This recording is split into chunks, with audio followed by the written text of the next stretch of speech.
Oh, you know. There you go. Ah! Ow! Too hard. B, where'd you be? Where'd you be? Where'd you be?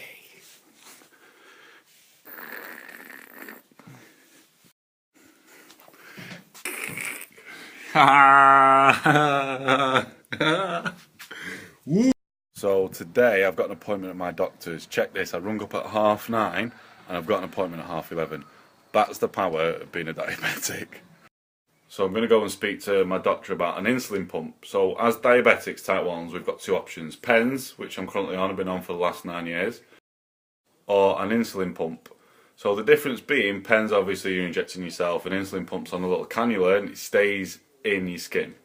And you have like a little, it's like a little gadget on the end where your vial of insulin goes and you just adjust to what you need. So it's much easier, but it's constantly in you. I've always kind of strayed away from them. The thought of having something in me all the time I'm not bothered about, but with my job being active and stuff, I don't know whether it'd be a setback. So this is what I'm going to go and speak to my doctor about today and see what he reckons. But I want one, I think it'd be good to try one out. So yeah, I'll keep you updated and let you know what he says.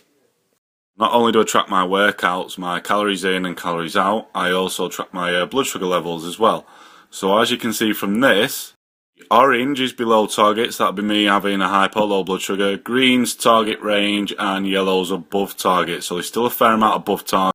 Like I always say, it's not an exact science. My overall control is really good. So today I'm just going to speak to the doctor and see if a pump would try and eliminate some of those hypos and also get that yellow down, so get my above target ranges down.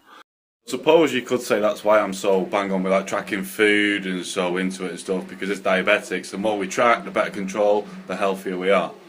I track absolutely everything to give me the best quality of life I can possibly have. It's as simple as that, really. For you guys, no, you don't have to do it obviously to the extent that I do, but tracking gives you a really good knowledge and understanding of what's going on.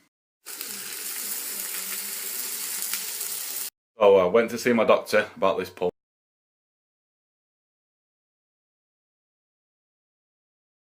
My doctor's very active like me, we get on really, really well.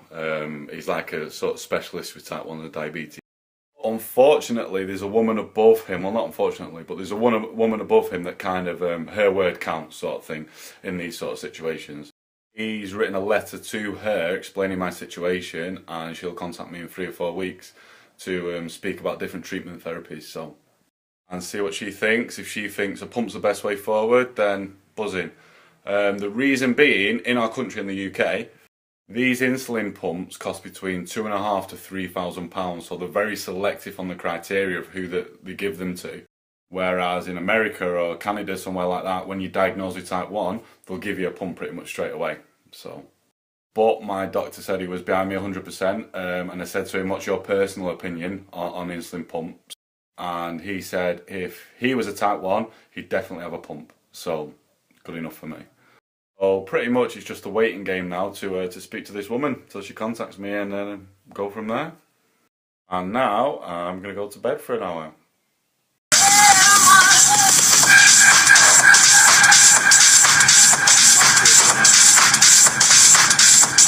Went on to my client for ages that I want a massive water bottle, and she just turned up with this.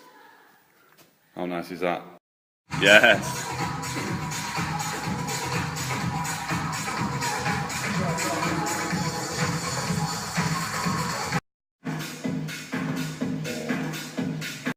I'm just sat at home watching videos on YouTube of how exactly insulin pumps work, and I really fucking want one.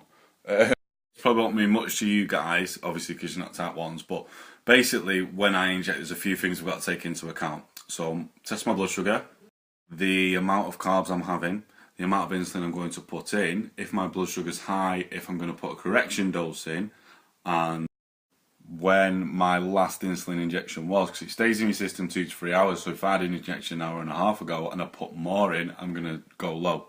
So as you can see, quite a lot of things to calculate in your head and sort out. This pump does it all for you. So it takes a lot of the work out. So as you can see with guys without type 1, how like clever and special your body actually is. Because all that stuff I've just described, when you eat carbohydrates, That's what your body does. All that stuff I've just described, it works it out. Like I say, for these pumps, the criteria is really tight because the NHS can't afford to splash out £2.5 for every single Type 1 in the UK. Which is annoying when, I'm sorry if you upset anyone with this, when the NHS is splashing out medical care on people that self-inflict these sort of things. I won't rant on about that because I just won't. We're going to go off topic. I'm off to bed because I'm up at 7. I'm going to go and try out a CrossFit class with one of my good mates. So, catch you in the morning. Testing my blood sugar, it was 6, good range. Had my thyroxine, had my coffee, and I'm just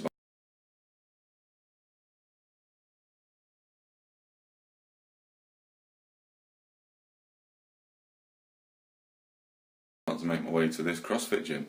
Well, they don't call them gyms. Yeah, they don't call them gyms, they call them boxes. So, I'm going to make my way there and see what it's like. Morning. Morning. Hey. So it's raining, well, drizzling, not the best day. Setting off this early, so hopefully I'll miss the traffic. It's spitting! Everybody in it's spitting! I think I've been a bit of an eager beaver. The gates were closed, the lads just come and opened them up. So, a bit too early. Since I've been sat here in 10 minutes, I've seen a squirrel and a plane.